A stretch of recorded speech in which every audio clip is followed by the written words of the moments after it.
Hello everyone, before we start today's video, I really want to thank each and every one of you who commented on my last video and who showed all the support when I started a poll on Instagram and who basically took out some time to understand why I made the decision that I made. So I'm really glad that I was able to send my message across without hurting anybody's sentiment. So thank you so much.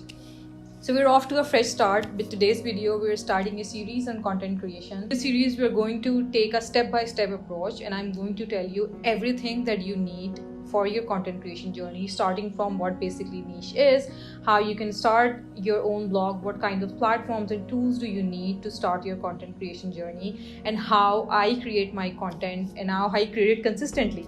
So a lot is coming for each and every one of you. The goal is to hold your hand and basically teach you everything with a step-by-step approach. So stay tuned and let's begin.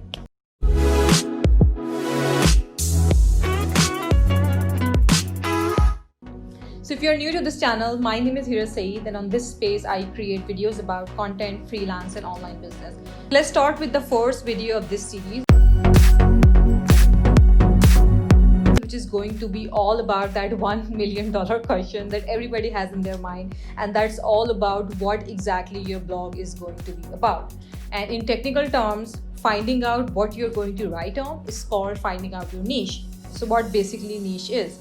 Niche is basically that one idea, one specific interest, one exclusive industry, or one core theme of your blog. So when somebody says that I don't know my niche, that person is saying that he or she doesn't know what his or her blog is going to be about. So if you're like me and your mind is always buzzing with the ideas and you basically cannot figure out or you cannot pinpoint that one thing you're really good at, that's totally okay. I've been there as well. I started my journey as a very generalist digital marketer who was doing a bit of everything, and it took me around like 3 to 4 years to realize that content is something that I really enjoy. And then as I started working in the content industry, I realized, okay, so even in content, copywriting is that one thing that I really enjoy the most.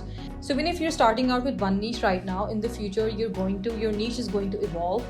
You may work with a lot of brands, you may work with a lot of clients, and you'll realize, okay, so I work in this niche right now, but what if I start working in this as well, so it will help me grow. So this is why, even if this entire idea of selecting a niche overwhelms you right now, you only have to pick the niche which is closest to what you really want to do.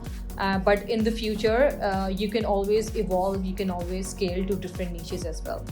So now you may ask, Hira, why do we exactly need a niche in our content creation journey? So we all need a niche for our content to figure out who basically is our target audience.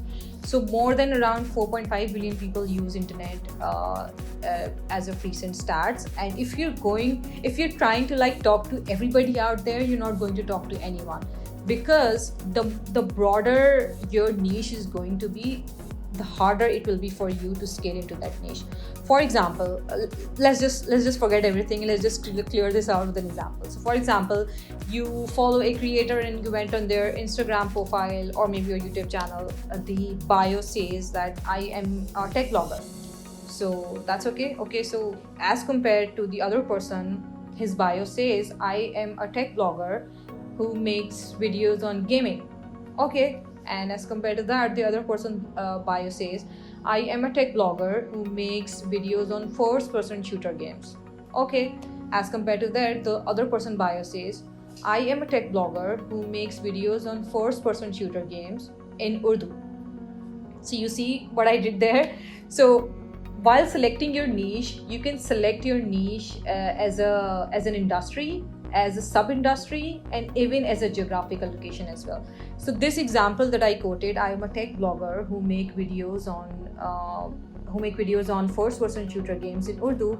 That person has decided an industry, and then he has decided a hobby or a sub-industry that he is targeting, and then he has decided a very specific geographical location as well.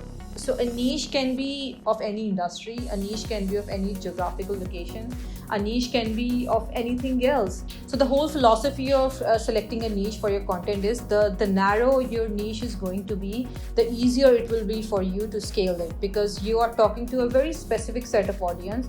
And if somebody is going to like listen to your content and they'll be like, oh, so that person is talking to me, they're immediately going to like follow you or immediately going to learn more about you.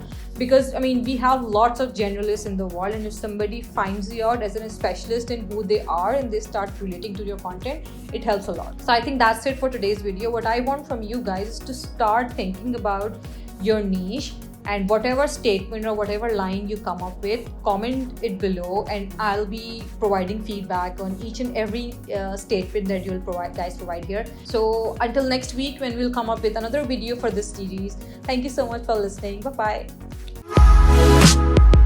bye.